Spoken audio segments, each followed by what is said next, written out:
Hello friends. मैं हूं पवन। हाल ही में कोरोना की सेकेंड वेव में बहुत सारे लोग कोरोना पॉजिटिव हो गए थे, जिस वजह से उनके मेडिकल और हॉस्पिटलाइजेशन के खर्चे बहुत बढ़ गए थे। बहुत से लोग जिन्होंने अपनी मेहनत की कमाई करके पैसे बचाए थे, कोरोना की वजह से उनकी सारी जमा पूंजी खत्म हो गई।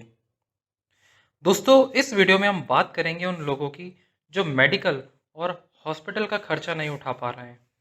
भारतीय रिजर्व बैंक ने उन सभी लोगों के लिए बैंक्स को अलाउ किया है कि वह कोविड रिलीफ मेजर्स के तहत लोगों को पर्सनल लोन दे सकती है। उन लोगों को उनके कोरोना से हुए मेडिकल खर्चों को कम करने में मदद मिलेगी। दोस्तों, वैसे तो पर्सनल लोन के इंटरेस्ट रेट्स काफ़ी ज़्यादा होते हैं, पर आरबीआई के द्वारा जारी किए गए कोरोना रिलीफ पर्सनल लोन्स में ऐसा नहीं है।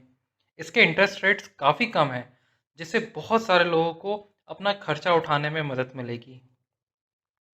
सभी गवर्नमेंट बैंक्स ने अपने अपने इंटरेस्ट रेट के हिसाब से लोन जारी किए हैं। जिस प्रकार से एसबीआई में जो इंटरेस्ट रेट है वो 8.5% है, वहीं कहीं पर PNB, union bank of India और अदर बैंक्स में इंटरेस्ट रेट 6.85% तक भी हैं।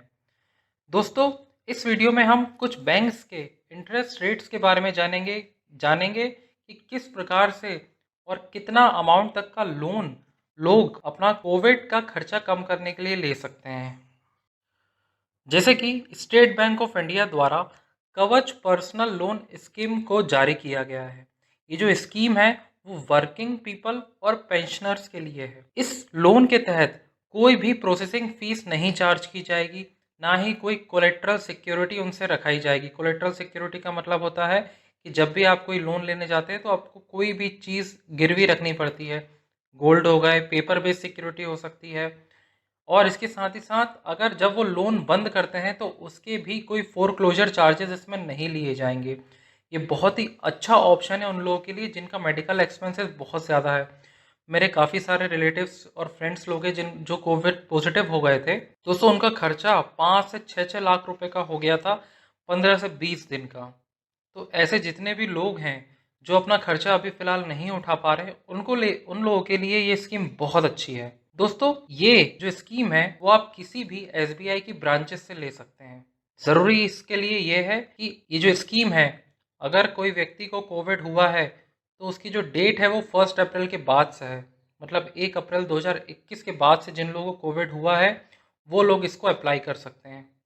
एसबीआई में जो लोन है कवच पर्सनल लोन, इसकी जो मिनिमम लोन अमाउंट है वो 25,000 है और मैक्सिमम 5 लाख रुपए तक का लोन इसमें आप अपनी एलिजिबिलिटी के हिसाब से ले सकते हैं।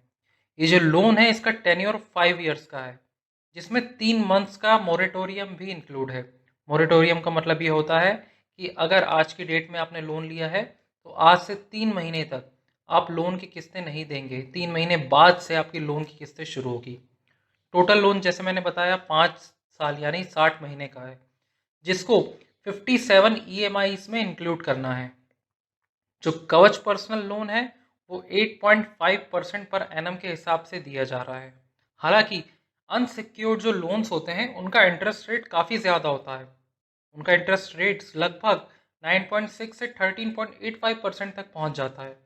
पर कोरोना से निपटने के लिए, उनके खर्चे कम करने के लिए यहाँ पर सभी बैंकों ने, गवर्नमेंट बैंक्स ने लोगों को कम इंटरेस्ट रेट पर लोन प्रोवाइड करने के लिए अलाउ किया है। बाकी पर्सनल लोन्स में लोगों को लोन लेते वक्त प्रोसेसिंग फीस भी देनी होती है। जो प्रोसेसिंग फीस 1.5% होती है, ये जो वेरी करती है। सोचो, अगर आप कोई लोन लोगे और उस पर 1.5% का लोन अमाउंट पर अगर आप प्रोसेसिंग फीस दोगे तो वो बहुत ज़्यादा हो जाती है। 5 लाख के अगर कोई लोन लेगा तो 1.5% के हिसाब से वो बहुत ज़्यादा हो जाएगा। इसीलिए इन लोन्स में किसी भी प्रकार की प्रोसेसिंग फीस नहीं ली जाएगी। दूसरा है दोस्तों पंजाब नेशनल बैंक का सहयोग ऋण कोविड पर्सनल लोन स्कीम। ये जो स्कीम है वो गवर्नमेंट एम्प्लॉयज़ के लिए है या फिर प्राइवेट सैलरीड इंडिविजुअल्स के लिए है, जिनकी जो सैलरी है वो पीएनबी के बैंक अकाउंट में आती है और लास्ट 12 मंथ से उनकी जो सैलरी है वो रेगुलर बेसिस पर आ रही है। यहाँ पर वो अपनी सैलरी का 6 टाइम ले सकते हैं। जो उनकी एवरेज सैलरी आएगी वो 6 टाइम ले सकते हैं और मैक्सिमम लोन जो अमाउंट है वो 3 लाख रुपए तक का है। तो अगर किसी व्यक्ति का अकाउंट पीएनबी में है और उसकी सैलरी वहाँ पर आ रही है, तो वो पीएनबी में जाकर के अपना कोविड रिलीफ का पर्सनल लोन ले सकता है। दूसरा बैंक है दोस्तों, bank of India. Bank of India ने भी इसी प्रकार की एक पर्सनल लोन स्कीम जारी की है, जहां पर व्यक्ति का अगर सैलरी अकाउंट उसी बैंक में है तो वो 5 लाख रुपए तक का लोन इसमें ले सकता है। हालांकि इसमें जो लोन का टेन्योर है वो 3 साल का है। बैंक ऑफ बड़ौदा, यहाँ पर भी इन्होंने अपनी लोन स्कीम जारी की है, जहाँ पर उन्होंने अपने कस्टमर्स जो उनके होम लोन बोरोवर्स हैं, होम लोन जिन्होंने लिया है, वो वहाँ पर जाकर के लोन के लिए अप्लाई कर सकते हैं। क्योंकि कोविड के वक्त होम लोन की किस्तें देना और मेडिकल एक्सपेंसेस देना बहुत ज़्यादा हो जाता है। इस वजह से बैंक ऑफ बड़ौदा ने जो जितने भी उनके होम लोन बोरोवर्स हैं उनको ये अलाउ किया है कि अगर उन्होंने लास्ट की 3 मंथ्स की इंस्टॉलमेंट पे करी है तो वो कोविड पर्सनल लोन के लिए अप्लाई कर सकते हैं। हालांकि दोस्तों एक्सपर्ट्स का ये कहना है कि कोविड पर्सनल रिलीफ लोन्स के इंटरेस्ट रेट्स काफ़ी कम है, पर फिर भी अगर किसी व्यक्ति को पैसों की ज़रूरत पड़ती है तो उसको अपने इमरजेंसी फंड्स का इस्तेमाल करना चाहिए। अगर उसके पास गोल्ड्स रखा है, स्टॉक्स हैं, तो उसको पहले लिक्विडेट करना चाहिए। बोरोइंग करना सबसे आखिरी उपाय होना चाहिए, क्योंकि उससे क्या होता है, आपकी पूरी महीने की जो रेगुलर इनकम्स हैं, एक्सपेंसेस हैं, वो बिगड़ जाते हैं। इसलिए अपने इनकम्स को कंट्रोल करना चाहिए और बोरोइंग को लास्ट रिसॉर्ट मानना चाहिए, ताकि आप अपनी फैमिली को अच्छे से ग्रो अप कर सकें। इस वीडियो को दोस्तों यहीं ख़त्म करते हैं। इस चैनल को लाइक कीजिएगा, शेयर कीजिएगा, सब्सक्राइब कीजिएगा। Thank you and have a nice day.